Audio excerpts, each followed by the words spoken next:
Salam alaikum. Salam alaikum. C'est un plaisir pour moi de participer à cette deuxième journée de la SMSM de printemps. Donc, je remercie tout d'abord Dr Afif et tous les membres du bureau d'ailleurs pour l'invitation. Je remercie aussi notre cher professeur El-Khel pour tout le soutien qu'il apporte à la cause de la médecine générale. D'ailleurs, c'est grâce à lui, à son soutien, si on a pu dernièrement dans notre congrès de Forska la déclaration de monsieur le ministre de l'enseignement que prochainement, Inch'Allah, la médecine générale va être une spécialité à part entière. Voilà. Donc, moi, je déclare quand même que j'ai un grand conflit d'intérêts, contrairement à notre cher ami Bakat, parce que je suis médecin généraliste. Et donc, je suis là pour défendre la médecine générale et le médecin généraliste. Nous savons tous que notre pays traverse une phase historique, celle de refonte du système de santé. Et je suis sûre que nous avons tous le même souci. C'est comment garantir justement cette efficience et la pérennité de notre système de soins. Et donc, notre réponse vient d'une conviction forte, d'ailleurs qui est le fil de ma présentation aujourd'hui. Le constat que je m'apprête à partager avec vous n'est pas nouveau, mais certainement que dernièrement, il est en train de s'intensifier rapidement à cause de plusieurs facteurs, notamment le vieillissement de la population, la transition épidémiologique et maladies chroniques, la multiplication des intervenants et fragmentation des parcours de soins, l'augmentation continue des dépenses de santé, la saturation des services d'urgence et des consultations spécialisées.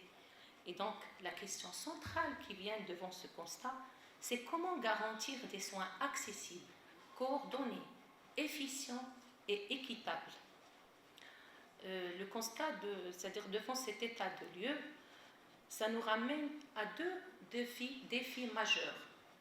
D'une part, les maladies non transmissibles représentent aujourd'hui la principale cause de mortalité dans le monde, notamment les maladies chroniques, diabète, hypertension, les maladies cancéreuses aussi.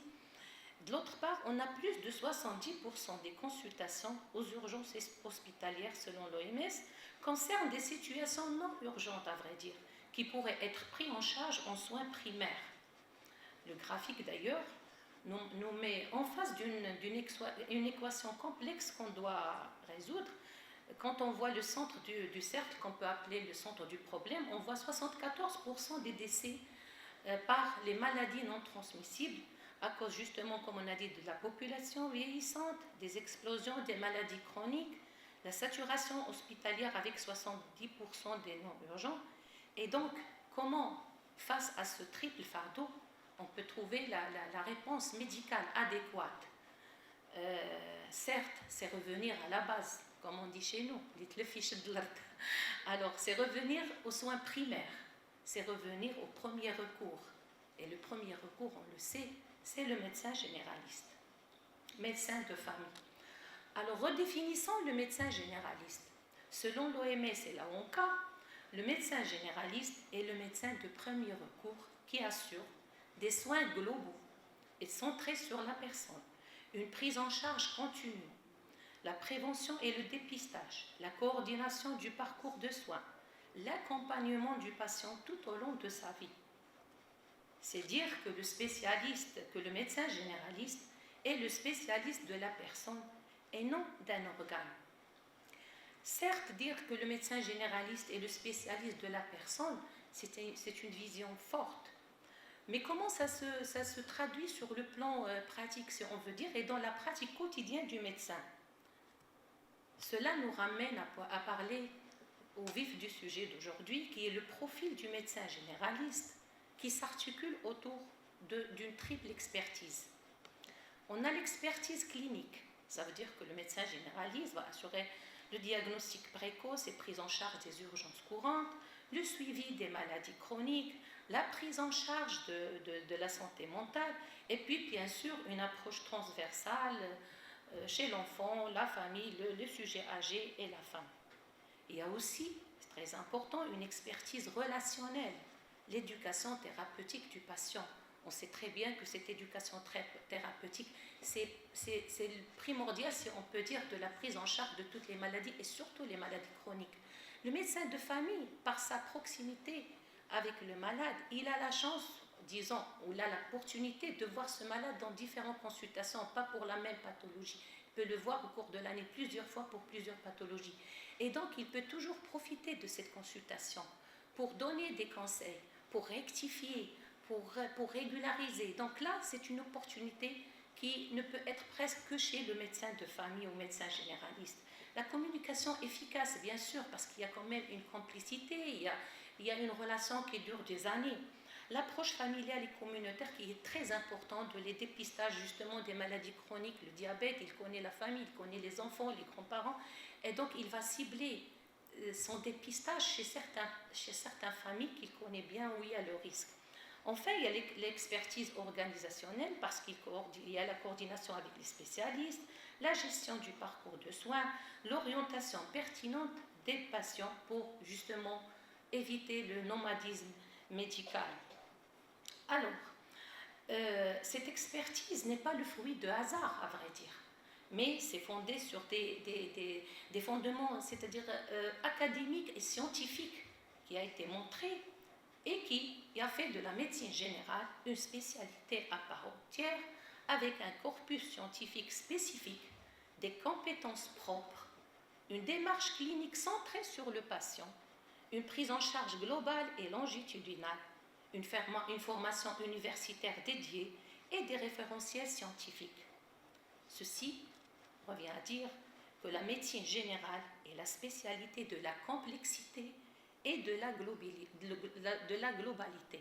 Et là, je vais m'attarder juste un tout petit peu pour dire que, avec cette phrase, on veut dire que la médecine générale, si la médecine générale n'était pas une spécialité, évidemment, normalement, n'importe quel autre spécialiste peut faire la médecine générale en bonne de forme, avec ses règles d'art, si on peut dire. Chose qui est impossible et on peut en faire un défi.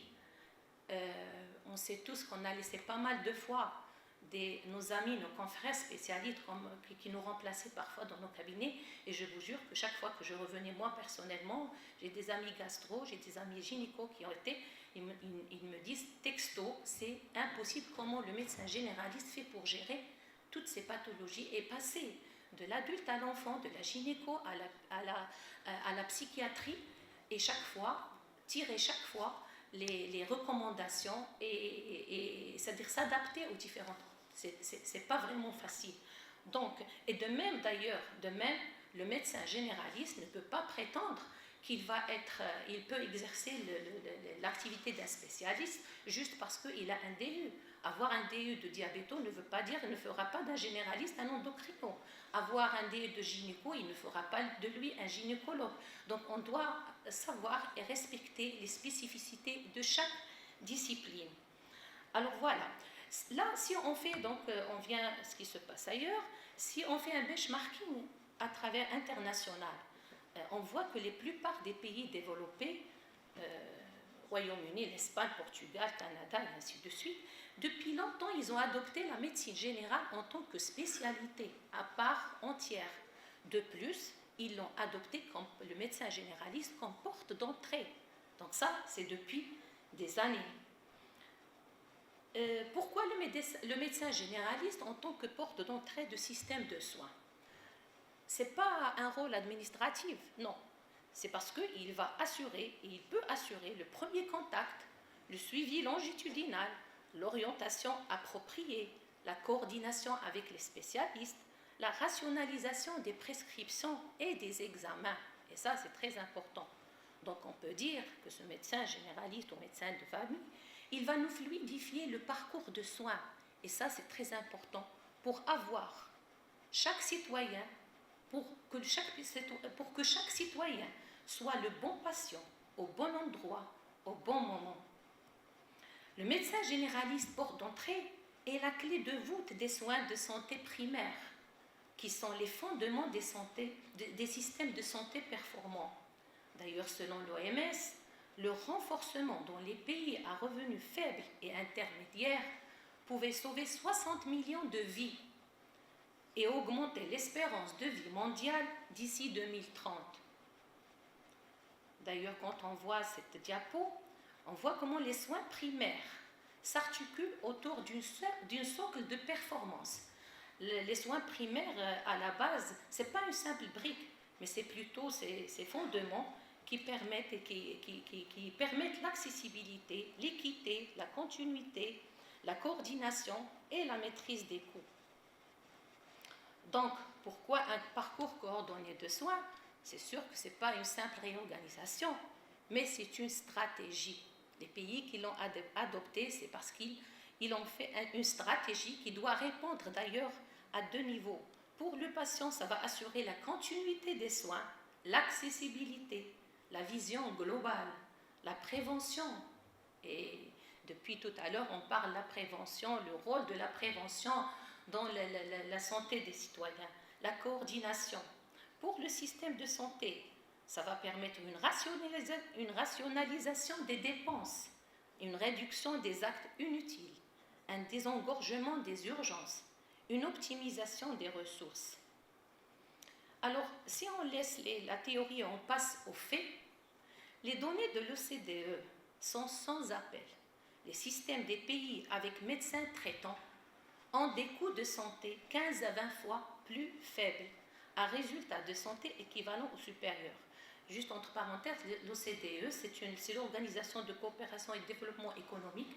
Elle est chargée de comparer, d'analyser les systèmes pas seulement des systèmes de santé, d'éducation, d'économie. Et c'est un organisme international connu pour sa grande crédibilité parce qu'il est apolitique. Il n'a pas de conflit d'intérêt, si on peut dire comme nous. Et donc, du coup, ces conclusions et ces recommandations ils ne sont pas à discuter. Voilà. De l'autre côté, on a professeur Barbara Starfeld. Professeur Barbara Starfeld, c'est, on peut dire, une référence mondiale dans les soins primaires. C'est, entre guillemets, le pape des soins primaires.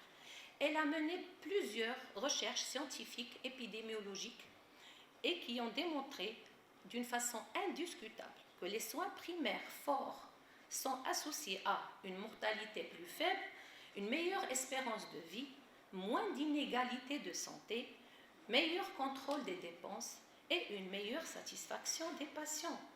D'ailleurs, on voit sur cette courbe que les pays qui ont adopté les soins primaires comme première orientation, ils sont situés avec, là on le voit sur le haut de la courbe, par exemple l'Angleterre et les Pays-Bas, ils ont les systèmes de santé les plus performants avec une réduction d'inégalités et une forte satisfaction des citoyens. Donc, si on revient à notre situation nationale, le Maroc a plusieurs constats. Il y a une fragmentation du parcours de soins, libre accès non régulé aux spécialistes, surconsommation d'examens techniques, saturation hospitalière, faible valorisation du médecin généraliste. À côté, bien sûr, on a des opportunités, c'est la généralisation de l'AMO, la refonte du système de santé national et la création des groupements sanitaires territoriaux. Devant tous ces éléments, on peut dire qu'on a cartographié les problèmes nationaux, les problèmes qu'on a. Alors, mais qui doit? Il y a une carte, il y a une pièce maîtresse, on peut dire, où il y a le pivot de ce qui manque ici. Qui va gérer tout ça? Qui va coordonner? Qui va réguler? Qui va rationaliser?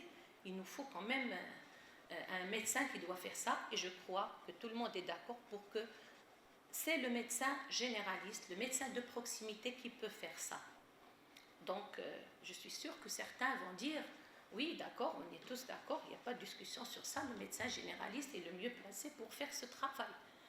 Mais moi, je serai la première, et ça ne m'engage que moi. Moi, je serai la première à dire, non, merci. S'il n'y a pas à côté, donc ils vont dire, pourquoi demander la spécialité? Vous avez ça, donc c'est bon, vous vous en occupez. Non, merci. S'il n'y a pas une valorisation à côté, je ne vois pas, parce que ça, on le fait, à vrai dire, que ce soit dans le secteur public ou dans le secteur privé. Depuis des années, on fait ça, bon, plus ou moins efficacement, mais on faisait ça depuis longtemps. Et donc là, maintenant, si on doit s'engager dans une autre performance, il faut qu'il y ait à côté une valeur ajoutée, une valorisation, Et là, je ne parle pas seulement de côté matériel, je parle aussi de la valorisation morale de la chose, qui est très importante pour nous. Donc, c'est pourquoi les pays, ils ont choisi de faire de la médecine générale comme spécialité. La valorisation du premier recours. Il faut redonner à ce médecin de premier recours les lettres de noblesse qu'il mérite, pour que le patient, quand il choisit le médecin généraliste en premier réflexe, justement, il va le choisir par conviction, il ne va pas courir vers les urgences et les hôpitaux en croyant que là-bas, il y a des experts qui vont mieux le traiter. L'amélioration de la qualité de soins avec une prise en charge globale, bien structurée, bien performante. Le renforcement de l'attractivité pour les jeunes médecins. Et ça, c'est un élément très, très important d'ailleurs qui a poussé beaucoup de pays justement à adopter ce système-là. Parce que c'est un statut valorisant qui ouvre des perspectives de carrière.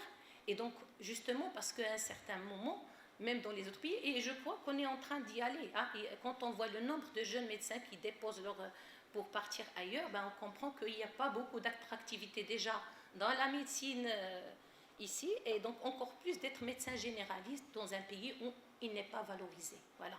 Donc ce qui fait ça, c'est parmi les critères très très importants si on veut garder nos enfants, nos jeunes et profiter de leur expertise dans notre pays. La formation continue adaptée avec une mise à niveau bien sûr constante selon les besoins de la population. Le renforcement du rôle du médecin de famille, parce que ça va redonner encore plus de confiance, de complicité.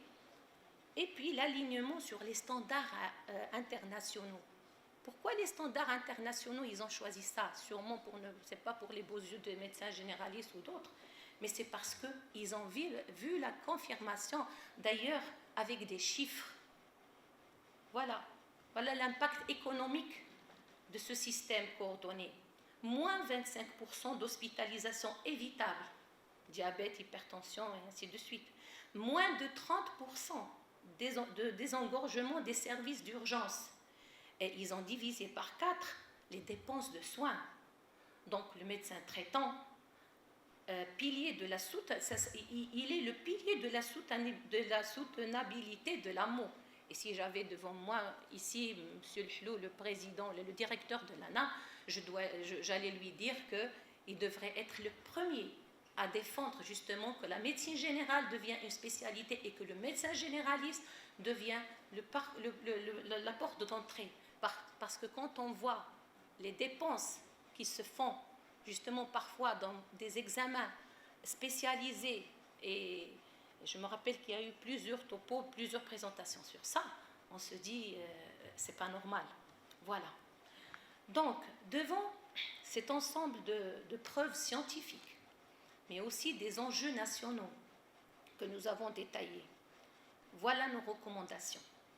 La reconnaissance officielle de la médecine générale comme spécialité, la mise en place du médecin traitant, l'organisation d'un parcours de soins coordonné, la création des départements universitaires de médecine générale, la valorisation du rôle du médecin généraliste dans les GST, la promotion d'une recherche scientifique à la médecine générale. Et en conclusion, je veux qu'on retienne cette phrase. Il n'existe pas de système de santé fort sans soins primaires forts. Faire de la médecine générale une spécialité à part entière, la porte d'entrée du système de soins, le pivot de la coordination du parcours du patient constitue un investissement majeur pour l'efficience, la qualité et l'équité du système de santé marocain. Et merci pour votre attention. Merci, Madame Docteur, pour cette excellente